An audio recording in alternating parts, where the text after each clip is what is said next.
Bienvenidos otra vez aquí a su casa Foro 4. Hoy estoy muy contento porque tenemos aquí en el foro al autor sonorense Carlos Albaguante y nos viene a presentar su novela La mujer de las mariposas. La mujer de las mariposas.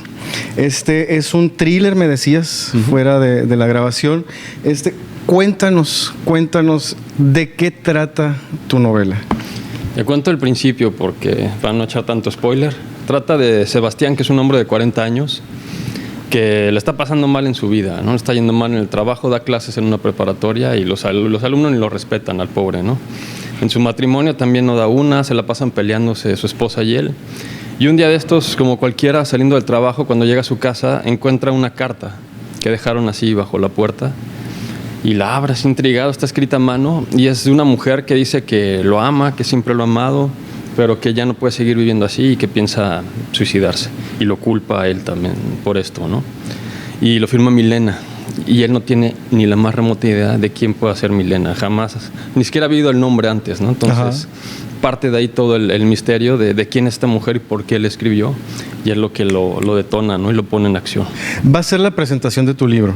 Así es. El viernes 8 de agosto a las 7 de la noche en Árbol de Vida.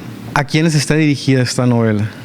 Fíjate que en un principio yo decía, pues como tiene 40 años el protagonista y está en la crisis, ¿no? De la mediana edad, dije probablemente 30, 40 años los lectores, pero ha estado conectando muy bien con chavos y chavas de 20 años, por ejemplo, ¿no? Entonces como que se amplió mucho más de lo esperado ese segmento y parece que funciona bien casi a cualquier edad, no solo que sí mayores de edad porque se tratan temas fuertes. ¿Cómo cuáles? Por ejemplo, el suicidio, ¿no? Que es lo que se menciona en la carta, que es una cuestión así medio delicada. Enfermedades mentales también de pronto por ahí se habla de esto, ¿no? Violencia también puede llegar a haber violencia. El día de la presentación de tu libro, ¿la gente va a poder comprarlo ahí mismo? Ahí va a estar el punto de venta sin ningún problema por parte de la editorial. Y también se me olvidó mencionar, va a estar Carlos René Padilla y Silvia Arbizu acompañándome como presentadores. Esto está de lujo, la cartelera. Presentación de lujo. ¿Y cuál va a ser el precio para el público? Está a la venta ahorita en librerías en 289. No sé, espero que haya algún descuento o algo así en el día de la presentación. Adquirirlo en físico, ¿verdad? Para adquirirlo en físico, ahí va a estar y también pues obviamente se los firmo si eso quieren. Y tengo entendido que también la gente lo puede adquirir en línea, o sea, tener una copia en digital. De hecho pueden comprarlo en físico por Amazon, Mercado Libre, este tipo de plataformas para que se los lleven a su casa de volada, ¿no? Pero también hay un libro electrónico por si les gusta más leer en digital.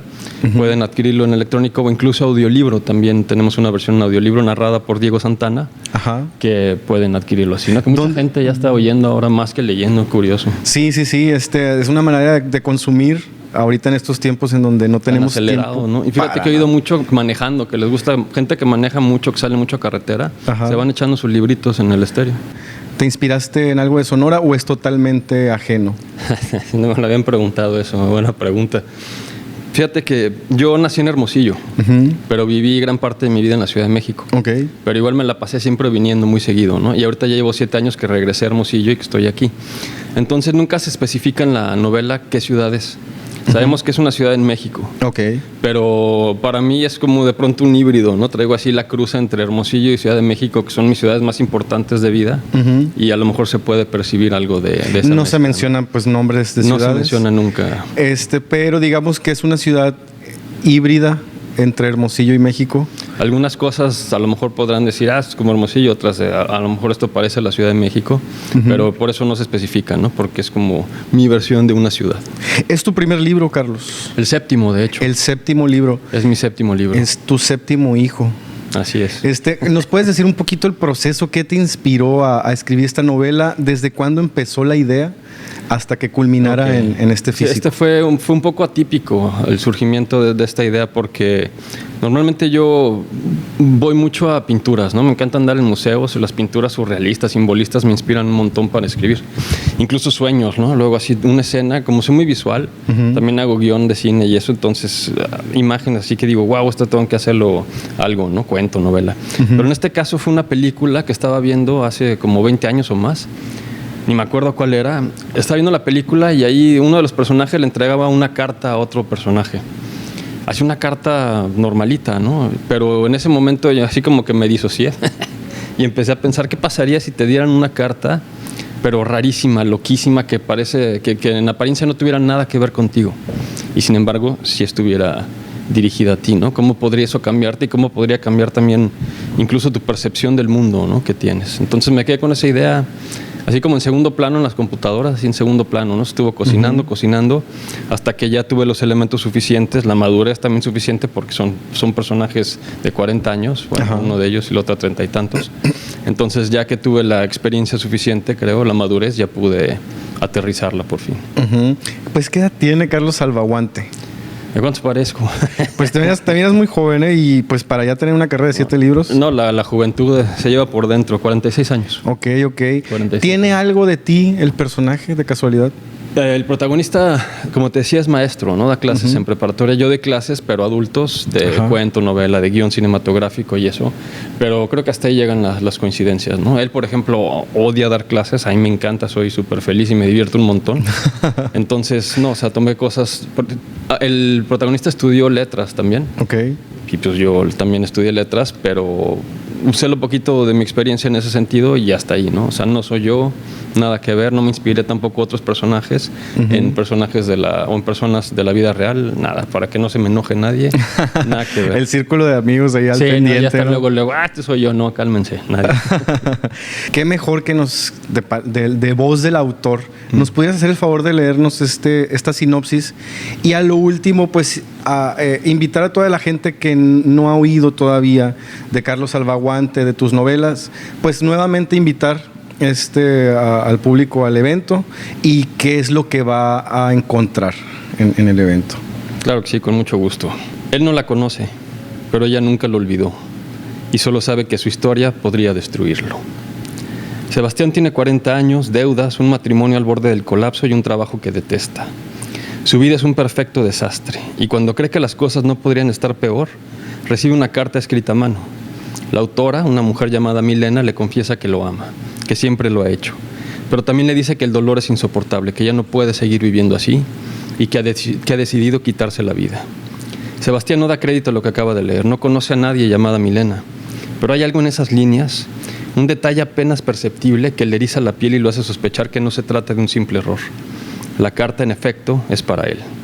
Intrigado, se dedica a hallar a esa mujer, pero su mundo comienza a resquebrajarse con cada pieza del rompecabezas que encuentra, hasta hacerlo dudar de todo, incluso de su propia cordura. Ya lo quiero leer, Carlos. Eso es todo. Ya lo quiero leer. Suena muy interesante. ¿Qué fue lo más difícil o el reto más grande para ti al escribir esta novela? Cada libro que uno escribe te presenta, ¿no?, un reto en particular. En este caso creo que fue la voz de uno de los personajes de una mujer, de Milena, porque la novela está contada a dos voces. Oímos a Sebastián en primera persona, no está narrando yo esto, yo lo otro, pero también oímos la voz de Milena diciendo yo esto, yo lo otro, ¿no? Entonces ese fue un gran reto, poder narrar como con la voz de esta mujer, y además una mujer que es poeta, que tiene una gran sensibilidad artística, un gran sentido del humor. Entonces, como que ponerme en esos zapatos fue uno de los retos más difíciles, pero también más disfrutables. Porque cuando ya le perdí el miedo, solito, ¿no? Ya empezó a fluir aquello. La invitación está abierta en Árbol de Vida. Este viernes 8 de agosto a las 7 de la noche nos están acompañando Carlos René Padilla y Silvia Arbizu en la presentación. Es entrada libre, entonces todos están cordialmente invitados. Pueden adquirir el libro ahí mismo o si quieren desde antes en su librería preferida, adelante, también pueden hacerlo. No, me comentaste que la inspiración vino de una película. ¿Qué película, quién es el autor y pues qué tanto te identificas quizás con el autor o con la obra en la que te inspiraste? Ya, muchas gracias por la invitación y por lo que me comentas. Fíjate que no me acuerdo, como tiene tantísimos años, tengo más de 20 años que vi esta película, no me acuerdo, pero ni siquiera fue así de, sí, estaba viendo algo de mis directores favoritos, no, ni al caso, así. Ajá. Era una película X que estaba por ahí en la tele y fue esta escena donde se intercambian una carta la que detonó mi imaginación, ¿no? Pero probablemente ni la acabé de ver, de que me quedé así alucinando, ¿no? De que, ¿qué pasaría si esto y lo otro, ¿no? 7 libros. Carlos Albaguante, cuéntanos un poquito de ti, pues tu formación, un poquito de tus novelas anteriores y pues cómo es que llegamos hasta este 7º libro. Claro, te digo, nací en Hermosillo, pero me fui chiquito a vivir a la Ciudad de México. Y entonces cuando supe que lo mío era escribir, o que al menos quería dedicarme por completo a eso, ya estudié en la Escuela de Escritores de la SOGEM, en la UNAM, ¿no? La carrera de letras también tomé, un diplomado en literatura fantástica y ciencia ficción en el claustro de Sor Juana, en fin, muchos talleres, cuentos y cosas relacionadas con la literatura, ¿no? Estudié por allá. Y de lo primero que escribí, mi formación fue más cuentística. Empecé a escribir muchos cuentos, saqué 2 libros de cuento y empecé a ganar premios con eso, le fue muy bien. Y ya me fui afianzando ahí en ese rollo y ya fue que probé suerte con la novela, ¿no? Dije, ok, si ya estoy listo aquí en cuento, ahora ¿qué va a pasar en novela? Y me aventé 2 novelas, Luces Blancas y Luces Azules, que son de ciencia ficción para chavitos. Okay. Y les fue muy bien, me la pasé genial también. Luego, cine, también he estado acompañándolo siempre el guión cinematográfico. Hice un guión de largo que se llama Cygnus y se produjo, ¿no? Se hizo la película. De hecho, anduvo por aquí en Hermosillo. ¿De veras? En los cines comerciales, todo. Que ahorita vamos a ondear en ese detalle. Y La Mujer de las Mariposas es un parteaguas en varios sentidos. Uno, porque es mi primera novela para adultos.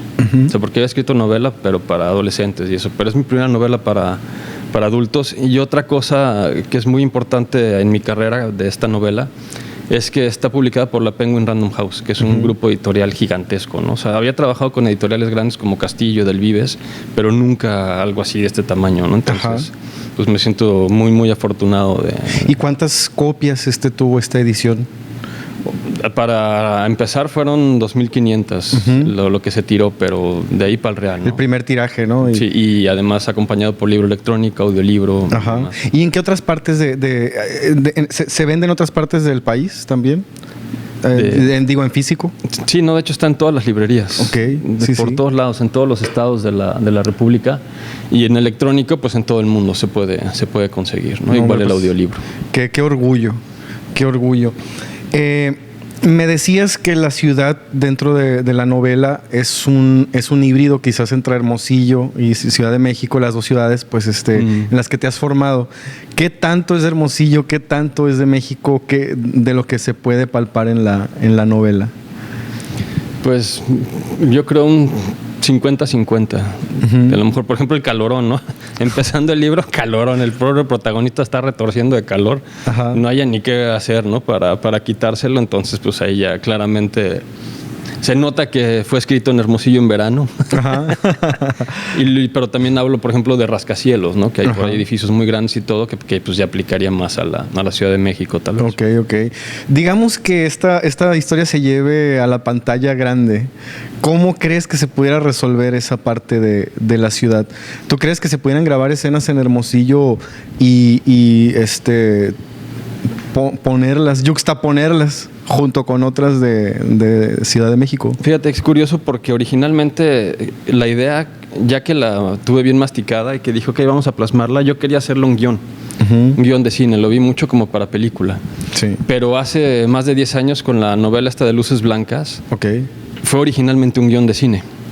Y ya cuando terminé el guión y demás, y cuando quise que se produjera, que empecé a tocar puertas, se reían casi de mí, ¿no? De que no manches, como una película de ciencia ficción en México, no inventes, ¿no? Y con efectos especiales y cosas de esas. Entonces fue mucho batallar y decidí mejor hacer la novela para no andar teniendo que pelearme por cada efecto especial que quisiera meter y cosas de esas. O locaciones, o el número de personajes y todo te están restringiendo siempre. Sí. Y aquí con La Mujer de las Mariposas, a pesar de que lo veía como película, dije, no, ¿para qué? Si ya sé a dónde conduce ese camino, ¿no? Mejor me dejo de cosas y directamente escribo la novela. Si luego se puede hacer el proceso inverso, que mejor, ¿no? Que ya se adapte la novela a película, pues excelente. Pero... Y que tendrían que comprarte, pues, los derechos. Sí, claro. A ti directamente, ¿verdad? A la editorial. A la editorial. Ok. Interesante, que eso es otro tema que me gustaría indagar contigo, ¿no? Aprovechando que pues también has tenido la experiencia de prácticamente hacer cine. ¿Cómo es eso? Y sobre todo en México, de si me interesa esta historia, ¿qué es lo que tengo que hacer para adquirirla, ¿no? O si no sabes si se ha dado el caso en que el autor, digamos, directamente la vende, pero pues no tiene que estar ligado a una editorial o algo así? A lo mejor si es un autor autopublicado, pues es mucho más fácil, ¿no? Negociar directamente con en este caso derechos. Tendría que ser con la... Sí, mediante la editorial. Tendría que ser el deal. Sí. Y ahorita que me comentabas esto de cómo se plasmaría en el cine lo de la hibridación de ciudades, creo que no habría ningún problema porque de por sí el cine es yuxtaposición. O sea, cuando filman en una casa, lo que ves de esa casa a lo mejor no es una sola casa, ¿no? Sino que toman una recámara en una casa que le gustó al director.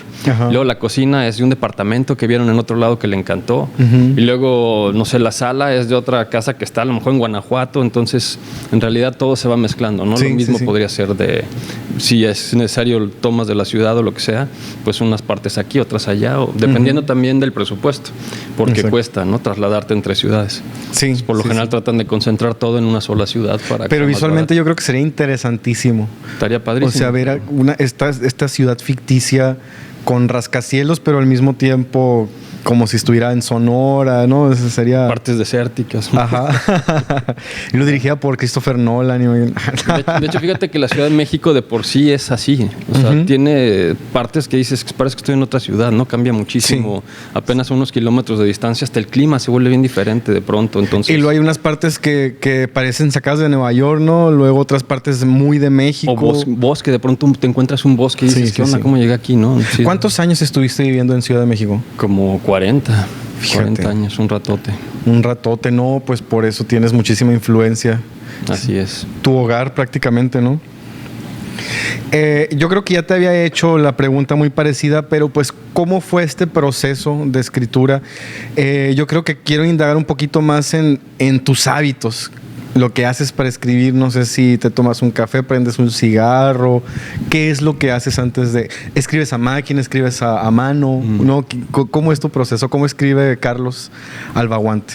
Sí, hay escritores que tienen así todo un ritual, ¿no? Y tienen que ponerse la bata de baño y darle 3 vueltas al escritorio antes de escribir y cosas de esas. Yo no soy tan exótico.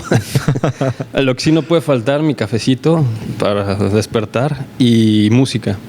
Así soy bien musical, me encanta. Me ahorra como media hora, 1 hora de trabajo, porque sin música, así en lo que empiezas a leer y a tratar de conectar otra vez con la historia, te tardas. Y con la música directo ya entro a la historia, ¿no? O sea, tengo playlists dependiendo lo que esté escribiendo, ¿no? Si es algo de terror, tengo mi playlist de cosas de terror, de fantasía o de tensión, ¿no? Necesito una escena tensa, lo pongo romántico, lo que sea. Entonces, la música ayuda a que de inmediato ya esté listo para escribir lo que venga, ¿no? Ese día. Y escribo a lo que comentabas, computadora principalmente. Ok. Me tocó empezar a escribir, bueno, primero a mano en cuadernos, máquina de escribir, también pasé por máquina de escribir, imagínate nada más. Y guiones, no sabes qué cosa tan horrible era escribir guiones de cine en máquina de escribir, pero no, ya ahorita la computadora es mucho más rápida y eficiente. Pasaste, ¿no? Por ese proceso. Que luego cuando a lo mejor me bloqueo un poco o me enfado de estar escribiendo en la computadora, sí me voy a alguna cafetería y a mano, ¿no? Otra vez. Y como que se reactivan neuronas que estaban ahí dormidas y ayuda bastante. Y me imagino que debe ser como más rápido, ¿no? Pues no más rápido, sí más doloroso. Más doloroso.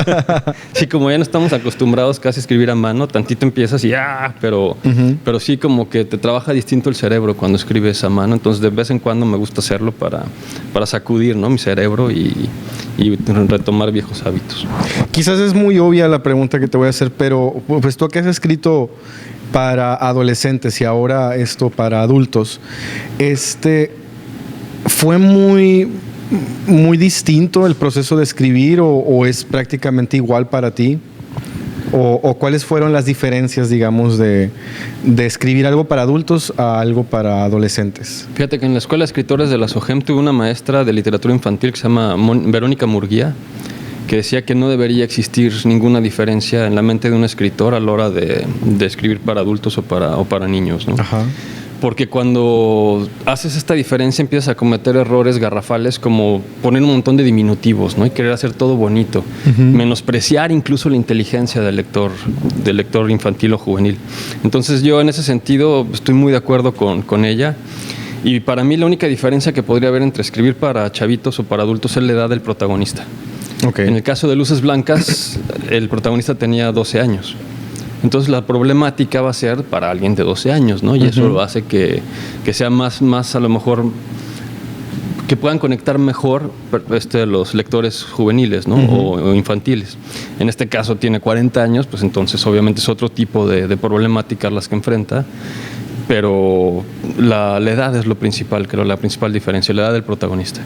Sí. ¿Y qué fue lo más difícil para ti escribir de esta novela? Si es que hubo algo difícil o batalloso de contar. La voz de la mujer, que una de las personajes principales, Milena, fue lo más difícil, lo que más me dio miedo también al principio, encontrar la voz correcta para esta mujer, ¿no? Que tenía que ser además una mujer muy peculiar. Era poeta, pues, con una gran sensibilidad artística, y de poesía pues yo escribí hace 20 años justo en la SOGEM y cosas así. Entonces tuve que desempolvar también esa área de mi cerebro de la poesía y todo para poder hacer esto, ¿no? Pero ya una vez que comencé a escribirla, que encontré su voz, fue mucho más fácil y placentero. ¿Ha habido gente que ya ha tenido la oportunidad de leer la novela? De casualidad, ¿qué te han dicho? ¿Has tenido críticas, ya sea de amateurs o de profesionales, de críticos? ¿Qué te han dicho de la novela? Ha sido curioso porque pues, cuando estás escribiendo, incluso cuando terminas de escribir algo, no tienes ni idea, ¿no? De cómo lo va a recibir la demás gente. A lo mejor se lo das a lectores de confianza para que evalúen, ¿no? Y oye, tienes tal error o tal cosa, pero así ya lanzarlo al mundo es bien extraño, ¿no? Y también te da mucho nervio y todo, pero afortunadamente he recibido muy, muy buenas críticas, tanto de lectores así de a pie, que me han escrito incluso así en mis redes, de que, oye, me encantó tu novela, me la encontré en Sanborns. Y digo, ok, excelente, ¿no? Como de, no sé, artículos o notas en La Jornada, Sin embargo, etcétera, que muy, muy elogiosos, ¿no? Parece que está gustando mucho la novela y pues me alivia un montón saber eso. Sí. Me imagino. ¿Cuánto tiempo te llevó escribir la novela? Traerla cocinando años. Luego traté de empezarla a escribir y no daba con la voz indicada de Sebastián, que es el protagonista. Entonces fueron así varios intentos fallidos. Tuve que dejarlo otros 3 años, pero ya que encontré la voz correcta y el protagonista correcto, como en 6 meses me la aventé. De un tirón. Así como yo soy mi primer lector, estaba yo bien intrigado, ¿no? ¿Y ahora qué va a pasar? Entonces no dormía casi por estar picado con la novela, ¿no? Así escribiendo de pronto jornadas de 12 horas diarias o algo así para poder descubrir más de lo que pasaba en la historia. Sí. Nos comentabas que la editorial pues es una de las más importantes, de las más grandes. Cuéntanos, ¿cuál fue el reto para llegar a una editorial de este tamaño? ¿Por cuántas pasaste? ¿Por cuáles? ¿Y qué le dirías a estos aspirantes a novelistas, escritores, sobre todo de Sonora, ¿no? Que pues ya ves que es un escenario pues muy alejado, yo creo. Sé que hay editoriales aquí pequeñas que impulsan a novelistas nuevos, etcétera, pero ¿qué consejos le pudieras dar a alguien como para llegar a este nivel? Pues fíjate, yo empecé a escribir en el año 96, que fue cuando dije, voy a ser escritor. Échale, 29 años después ando en la Penguin, ¿no? Pero fue un largo trecho. Algo que me ayudó mucho al principio y que les recomiendo a jóvenes escritores, los concursos. Okay. Concursos literarios. Esos, además de como que te hacen ganar un poco más de confianza si ganas alguno de ellos, porque es así como que te están diciendo, vas bien camarada, ¿no? Lo estás haciendo bien. Te dan dinerito, lo cual también ayuda mucho, pero empiezas como que a ponerte en el radar gracias a estos concursos, ¿no? ¿Y son de confiar? ¿Son confiables? Hay de todo. Sí, me imagino. Sabes, de todo hay en la viña del Señor, entonces sí hay los que están así amañados y tienen muy mala fama. Yo te confieso, yo no soy quien para decirlo, pero no sé, siempre se me ha dado así como una inquietud, porque pues es tan fácil robar, ¿no? Historias, sobre todo. Yo creo que sí se puede dar el caso entonces. Pero de 10 concursos que haya, ¿cuántos te gusta que estén amañados? 7, 8, 5, no sé, uno por lo menos tiene que ser legítimo, ¿no? Y fue lo que yo hice. Jalar parejo, ¿no? A un montón de concursos, y perdí un montón, pero de pronto empecé a ganar aquí y allá, y esos al menos me consta que sí eran legítimos, porque pues yo no tenía padrinos, ni tengo padrinos, ni cosas de esas, ¿no? Entonces fue que me fue abriendo camino. De hecho, la novela esta de Luces Blancas que te comentaba, de ciencia ficción para chavitos, lo metí en uno de estos concursos, no ganó, pero me contactó una de las jueces Livia Brenda Castro para decirme, oye, queremos publicar tu novela en Castillo. Y dije, padrísimo, ¿no? Y a partir ganando, de ahí, ¿no? fui conociendo otras personas y editores y demás que me ayudaron justo a mandar la novela a un editor de Ediciones B. Fíjate, y te sirvió pues esta plataforma, ¿no? De donde menos te esperas, brinca el conejo, ¿no? Entonces, y fuiste el rey sin corona, yo creo, en ese momento. O sea, como dices tú, no ganaste quizás esa edición, pero pues ganaste. Exacto. Que te vienen otras oportunidades. Incluso Cygnus, el guión que se publicó en Del Vives, fue también gracias a que me conocieron en Luces Blancas. Y no gané, fue curioso, porque no gané ese concurso, me dijo Livia Brenda, porque lo metí mal. O sea, había dos opciones, una para un público más chiquito y otra para un público más grande. Lo metí al público más grande y me dijo, no, es que ese era para público más chico y hubieras ganado sin bronca. Okay. Pero bueno, gané muchísimo más, ¿no? Después de todo. Sí, y pues son experiencias, ¿no? Que te van ahí vas aprendiendo, guiando. Claro. Y pues algo que le quisieras decir a estos jóvenes, aparte de los concursos, alguna editorial que sepas tú que apoyen nuevos talentos, o cómo le pudieran hacer a estas personas que tienen novelas pero que no saben ni cómo publicarlas. Sí, novelas pues está más complicado. Cuentos es más fácil. Por ejemplo, está Penumbria, que es una revista electrónica y también de pronto imprimen físico, que la pueden encontrar en redes sociales y en todos lados y fomenta mucho o promueve mucho la escritura de nuevos talentos, ¿no? Nuevos consagrados. Todo el mundo es bien recibido ahí. Sacan convocatoria mensual, entonces a lo mejor pueden darse una vuelta. Okay. En cuanto a novelas, hay muchas editoriales que ya no aceptan manuscritos. Antes sí, hace años, todas las editoriales tenían su sección en la página de internet de que envía aquí tu manuscrito. Ya no, porque recibían un montón. Sí. Pero fíjate que la Penguin sí tiene esta opción para recibir manuscritos. Seas quien seas, puedes enviarla, ¿no? A lo mejor se tardan en leerla y dar el dictamen, pero sí se vale, ¿no? Y ellos deciden si es apta o no. O incluso para otro sello editorial, porque tienen muchísimos sellos editoriales, ¿no? Alfaguara y Ediciones B y Tusquets, Grijal, Volumen, un montonal. Entonces ellos ya deciden para cuál está más adecuada. Sí. ¿Hay algún autor con el que te identifiques o que sea tu inspiración, ya sea novelista, no, incluso director, guionista? ¿Hay alguien que hayas, digamos, como seguido sus pasos o queriendo emular, imitar? Fíjate que Michael Ende, de La Historia Interminable, fue así determinó mucho de mi vida, porque cuando leí esa novela, La Historia Interminable, me voló la cabeza y dije, wow, yo quiero hacer esto, ¿no? Yo también quiero construir esta clase de mundos, sentir eso, ¿no? ¿Qué se sentirá poder hacer todas estas criaturas y demás?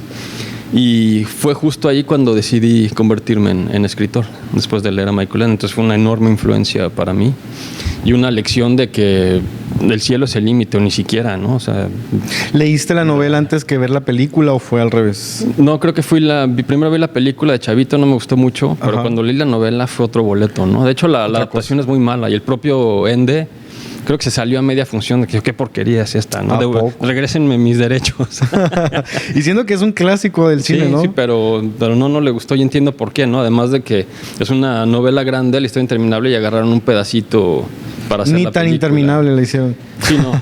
Y además no pusieron tal vez lo más interesante, ¿no? en la película. Pero bueno. Es que eso es un temazo, ¿verdad? Es un temazo la adaptación. Por ejemplo, yo no era de leer. Por ejemplo, si ya sacaban la película de un libro, era muy raro que leyera el libro. ¿No? ¿Te acuerdas cuando salió La chica del dragón tatuado? Ajá. Sobre todo la versión pues americana, ¿no? De David Fincher. Círculos de amigos me decían, tienes que leer la novela.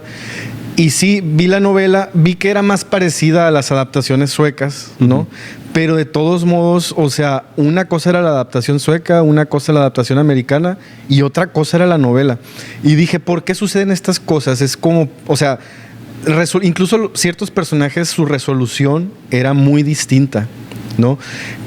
¿Por qué crees que sucede esto? ¿Es como para guardar un factor sorpresa? ¿O es porque es imposible adaptar tal cual un escrito a algo audiovisual? No sé si me explico. Sí, claro. Sí, es un quebradero de cabeza esto de las adaptaciones. Uno de los grandes retos es la extensión. Justo una novela, sobre todo si es grande, pues tienes un montón de trabajo del personaje, ¿no? De psicología del personaje, aventuras en las que acompañas también a los personajes y de aquí para allá. Y a la hora de pasar la película tienes muy poquito espacio. Entonces tienes que seleccionar solamente así como que lo muy esencial y se pierde gran parte. Incluso hasta ¿no? fusionan personajes a veces. De pronto, ¿no? O sea, Para hacer este tipo de adaptaciones. Ajá. Harry Potter, ¿no? Es otro caso de que las novelas son enormes, súper divertidas, y en la película pues tuvieron que sacar un montón de cosas para mantenerse en un rango aceptable de duración, ¿no? Entonces sí, es complicado desde ese punto de vista adaptar. Sí. A lo mejor de las pocas excepciones que he visto es El Señor de los Anillos, que se me hizo estupenda la adaptación. La adaptación. Pero también se aventaron como 3 horas y media de película. Sí. Y aún así, yo no lo he leído, ¿no? O sea, El Señor de los Anillos, pero dicen que aún así, pues, es casi inadaptable, lo califica, ¿no? Claro. O Duna, ¿no? Que son como inadaptables. También gigantescos, ¿no? Sí. ¿Crees que tu novela, pues, se pudiera, digamos, como adaptar o traducir tal cual a la pantalla grande? Sí, no creo que habría tanto problema, empezando porque te digo que es muy visual, porque siempre la vi como película, pero además por la extensión, que es novela corta. Ajá. La novela corta y los cuentos son mucho más fáciles de llevar a cine que las novelas ya más extensas, ¿no? Y se me hace agradable, o sea, digo, no es porque sea uno flojo o algo, pero incluso este tamaño te lo echas pues en un domingo tranquilo, tomando café, y pues te avientas una historia, ¿no? O sea... Sí, no te requiere un gran compromiso, porque fíjate que en esta época loca ya es difícil, ¿no? Comprometerse tanto a algo. Nuestra atención es súper chiquita, estamos todo el tiempo brinque y brinque entre cosas. Entonces a mí al menos me funciona como lector las novelas cortas, me encantan, ¿no? Porque te las puedes echar rápido, no exigen un gran compromiso y vámonos a lo que sigue, ¿no? Tengo mucho que leer, entonces eso de atorarte con una novelota que además a lo mejor ni te está atrapando tanto, sí, le sufro, ¿no? Entonces prefiero novela corta para escribirlas, pero también como lector. Oye, sí, adelantándome, ¿no? Yo ya la quiero volver película, ¿no?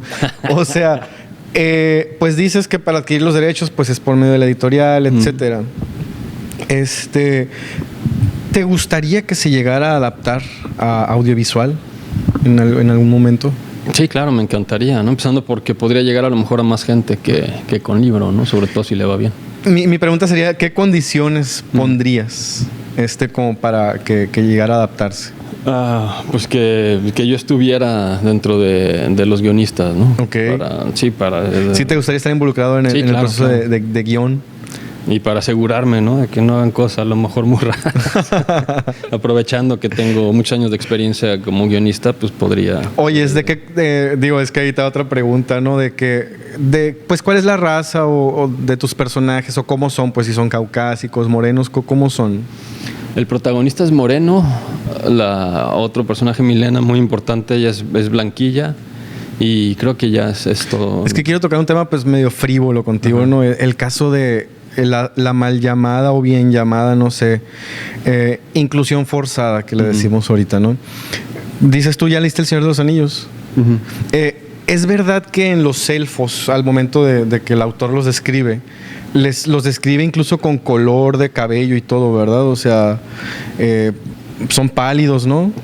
Lo leí ahora sí que el siglo pasado, imagínate, no me acuerdo bien. O sea, los describen como pálidos, pues rubios, orejas puntiagudas, ¿no? O sea, tal cual como los vemos en las primeras películas, pues, que adaptaron. Puede ser.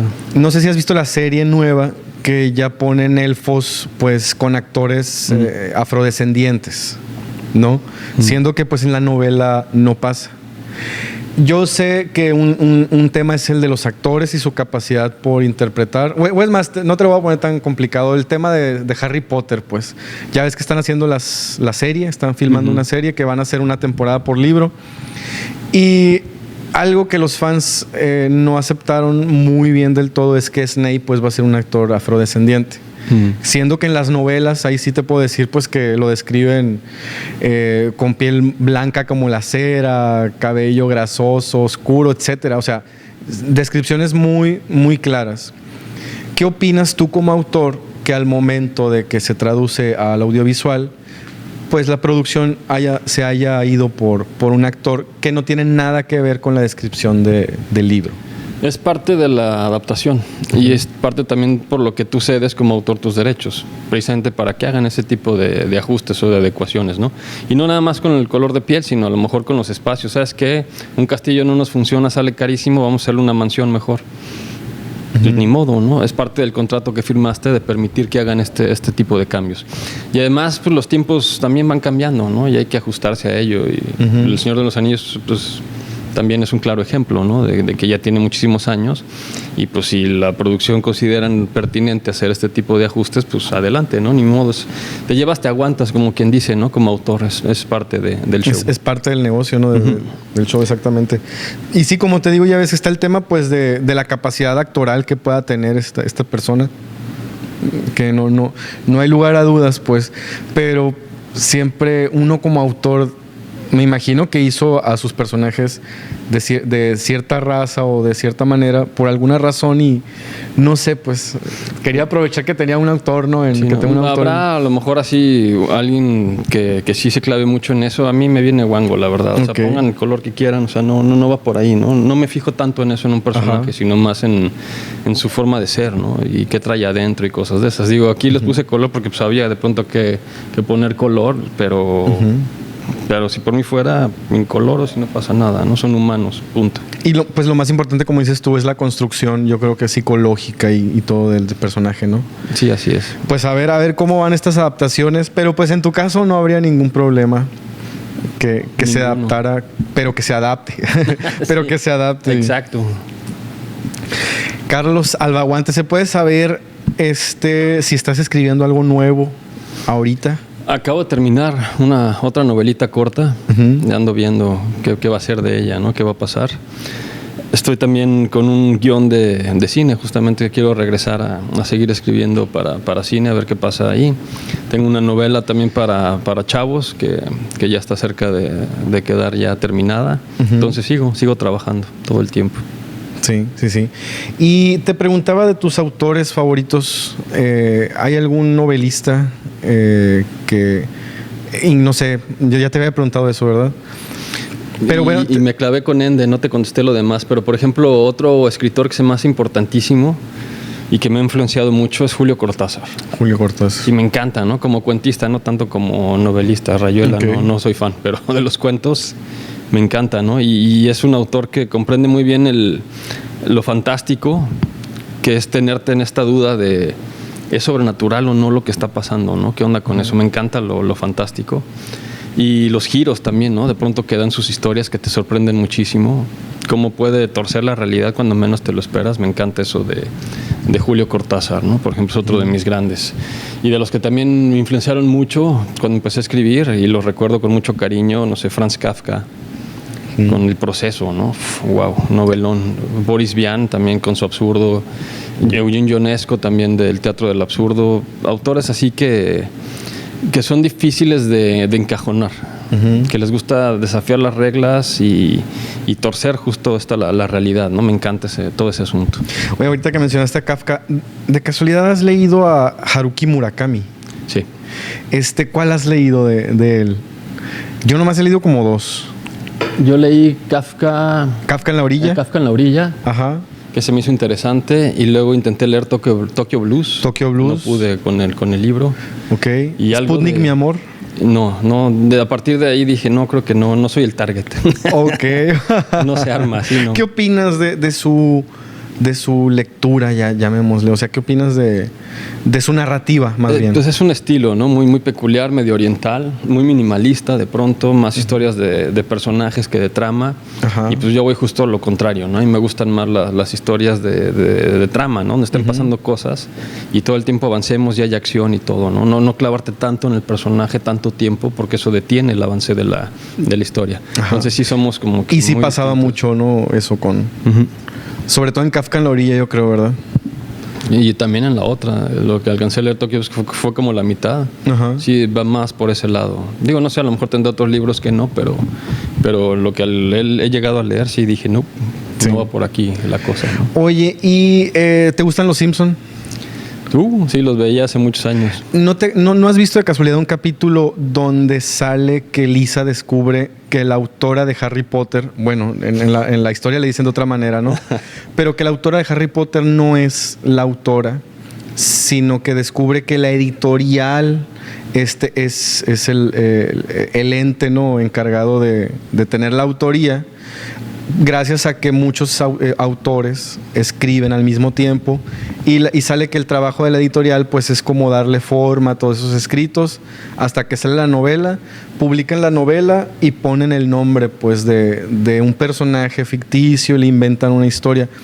¿Ocurre eso de casualidad en la vida? Yo digo, yo sé que no es tu caso. O sea, aquí está Carlos Albaguante y aquí lo tenemos sentado, ¿no? De carne y hueso. Pero de casualidad ocurre ese fenómeno en las editoriales, o sea, con las novelas juveniles o algo así. Sí, siempre se ha manejado, ¿no? Estos escritores fantasma, a lo mejor que contratan para hacer a destajo así novelas y ya a lo mejor ponen otro nombre o cosas así, o una cara para que represente eso. O en el caso de, por ejemplo, de los influencers o actores y todo, que a lo mejor no es lo suyo escribir, pero contratan a alguien para hacer un libro y ya lo venden como propio y pues es parte del negocio, ¿no? Y ahorita lo que anda sonando es justo la IA. Inteligencia artificial, que desde hace poco, ¿no? Estuvo el escándalo de que hicieron un libro, creo que de filosofía, y resulta que el autor no existía, sino que fue creado por IA. Incluso la imagen del autor supuesto fue creado por IA, ¿no? Entonces ya es increíble, ¿no? No, y hasta veo que hasta hay planes de negocios para que una IA escriba tu novela y la puedas imprimir y vender y todo, ¿no? O sea... Un montón ya pasa, un montón de autores de Amazon así están... Publica y publica a destajo con ayuda de la IA, ¿no? Pero sí, se nota, ¿no? ¿Lo tuyo es inteligencia artificial o artesanal? Artesanal completamente. Completamente. Sí, no te iba a decir que se nota, ¿no? O sea, sí me he metido así de curiosidad, así a ver cómo escribe la IA. No, creo que está muchos años de poder lograr algo. O si te escribe algo, me imagino que le tienes que meter mucho y corrección de estilo. Mucho, ¿no? Y además son cosas muy básicas. O sea, hazme una historia así y así, y pues te avienta cosas demasiado básicas, obvias, ¿no? Entonces sí, creo que todavía está muchos años de Pero distancia. ¿crees que el caso de Harry Potter, digo, y no solo en Los Simpsons, sino que ya me ha tocado ver incluso hasta cortometrajes españoles, o sea, de comedia, donde se burlan de la situación y te como que te manejan la idea de que la autora de Harry Potter es un personaje, o sea, no es la que creó las historias. Tú, hablando en sí de Harry Potter, ¿tú crees que es probable que haya pasado eso? Pues no tengo... O con las de Crepúsculo, o con... Ni idea, ¿no? No tengo nada de datos o conocer personalmente a la autora como para poder afirmarlo. O de casualidad, una pregunta no bien insidiosa, ¿de casualidad tú no te ha tocado ser un escritor fantasma en tu carrera? No, fíjate, no me ha tocado. Y creo que no lo haría, ¿no? Porque dedicarle tanto tiempo a un trabajo que ni siquiera se te va a reconocer y que te van a pagar mal, como que no suena muy bien, ¿no? O sea, a lo mejor muy desesperado, que es lo que luego pasa con los escritores fantasmas, que andan muy desesperados por lana y pues le entran, ¿no? Pero... Porque en este capítulo de Los Simpsons hasta mencionan a Stephen King, o sea, de que Stephen King es solo también una marca. O sea, que la editorial es un misterio, ¿no? ¿Cómo demonios publica tantísimos libros? Tras. Sí, estaba viendo una entrevista que decía, es que yo escribo todos los días. Incluso puedo escribir días donde escribo pura paja, pero escribo. Wow, digo que... Sí, está. Es un caso muy, muy impresionante, ¿no? ¿Has leído novelas de Stephen King? Sí, claro. Yo nunca en mi vida. ¿No? ¿Cómo crees? Y tan prolífico, ¿no? ¿Cuál es la que nos pudieras recomendar o me recomendarías de Stephen King? De mis favoritas es Apocalipsis, le pusieron ahora. La Danza de la Muerte se llamaba antes, pero es un tochote así como de 1000 y cacho de páginas. Entonces no te recomiendo empezar por ahí. A lo mejor con Cementerio de Animales. Ok. O sea, también es una espléndida novela. Y Misery también tiene, que son independientes, ¿verdad? O sea, completamente independientes. Porque lo que pasa chiquitas, a veces con él es de que sus novelas están muy ligadas o son sagas, ¿no? Bueno, para empezar, pues la saga de La Torre Oscura, ¿no? O sea, que son como 9 libros, no sé cuántos. Y aparte, dentro de sus novelas están como si fuera un mismo universo, ¿verdad? Los pequeños crossovers y todo. Sí, ¿no? sí, tipo Brandon Sanderson, que también hace estas cosas, pero más grande, así. Okay. Sí, pero no las puedes leer independientes sin ningún problema en el orden que quieras, ¿no? Cementerio de Animales, Misery, prefiero Cementerio de Animales, pero es cuestión de gustos, ¿no? ¿Tienes, dentro de tus 7 libros que llevas escritos en tu carrera, ¿tienes algún favorito? De casualidad. Digo, yo quizás pueda ser la mujer de las mariposas, ¿no? Es lo que te iba a decir, que es súper fácil contestar esa pregunta, porque siempre mi favorito es el libro más reciente. Ok. Porque lo traigo fresquito, estoy calientito, emocionado y todo, entonces te voy a decir, la mujer de las mariposas, indudablemente. Pero si me hubieras preguntado en el libro anterior, en Ritual Pagano, te hubiera dicho, me llena de orgullo, es lo mejor que he escrito hasta ahora. O yo creo que la pregunta sería, ¿con cuál has batallado más de los 7 libros que has publicado? Batallado más. Que te haya sacado canas verdes o el proceso haya sido más... A lo mejor, fíjate, Ritual Pagano, el anterior a este, que es para adultos, pero es libro de cuentos. Se me sacó canas verdes porque me tardé mucho, ¿no? Primero en escribirlo, en hacer la selección, porque son cuentos que escribí en distintas etapas de mi vida. Entonces tardó mucho para lograrse hacer ese volumen. Y después para publicar. Me costó un montón de trabajo porque coincidió con la pandemia. Entonces, durante la cuarentena, todas las editoriales sí cerraron puertas y ventanas y parece que se moría el mundo editorial, ¿no? Y yo así de, chale, pero es que necesito publicar, yo tengo muchos años con esto aquí trabado. Y lo intenté por aquí, por allá, no pude y fue que me autopubliqué, que ha sido mi única experiencia autopublicándome en Amazon, ¿no? Pero sí la sufrí en todo ese proceso. Sí, me imagino, pero pues ya recuperándote, ¿no? Y ya con más experiencia también, porque ya vio también la parte de la autopublicación, ya sé cómo es, ¿no? Al menos mediante Amazon. Sí. Muy bien, nos has contado también que has tenido experiencia en el cine como guionista. Cuéntanos, la película me mencionabas que se llama Signos. Signos, así es. ¿Dónde la podemos ver? ¿Y apareces tú entonces como guionista? Como guionista, así es. Está en Mi Cine MX, el sitio que antes se llamaba, tenía otro nombre, ¿no te acuerdas? Film Latino. Ajá, exacto, Film Latino, que es el que más me acuerdo ahorita. Creo que es Nuestro Cine o Mi Ya Cine. cambió de nombre. Cambió de nombre, pero por ahí la encuentran para la renta, ¿no? Y poderla ver en línea.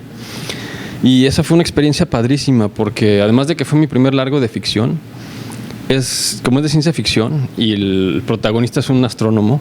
Entonces tuvimos que investigar un montón con el director Hugo Félix y esta búsqueda me llevó a conocer observatorios del país, no Cananea, fíjate, curiosamente. Ah, sí. Ese se me falló, pero el de San Pedro Mártir en Baja California pude ir. Al Gran Telescopio Milimétrico en Puebla también subí, lo conocí y todo. De hecho, en el de San Pedro Mártir nos quedamos varias noches allá a convivir con los astrónomos y todo, hacer observaciones. Estuvo padrísimo. ¿De qué va la historia de Signos? De un astrónomo que está trabajando ahí en el Gran Telescopio Milimétrico y de pronto detecta una señal proveniente justo de la constelación de Signos, de ahí el nombre de la película, Signos, de la constelación del Cisne. Y detecta la señal y la empieza a analizar y ve que no parece de procedencia natural, sino que algo raro hay ahí con esa señal y al mismo tiempo empieza a ver cosas extrañas en el observatorio, como que están coincidiendo, ¿no? Y empieza a desconfiar, ¿no? De qué onda, qué está pasando aquí, tiene que ver con la señal o no. Los demás no le creen, lo empiezan a tirar del loco y cuando él quiere probarles, los archivos fueron borrados de la computadora, ¿no? Todo lo relacionado con la señal. Y va mucho de ahí, ¿no? De suspenso, intriga, thriller. Ni se nota que me gusta, ¿no?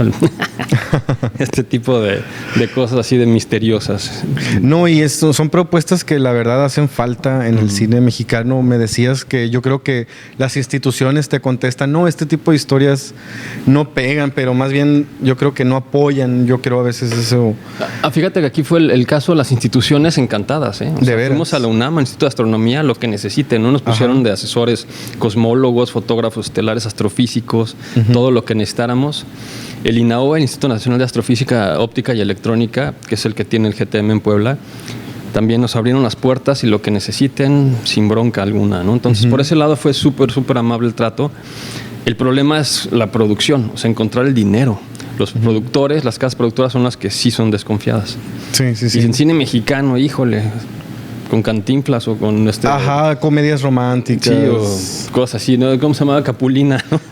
Viruta Capulina. Capulina, ¿no? Digo que está chida la comedia y eso, pero cuando dices, no, es que es en serio, ¿no? Es una ficción en serio.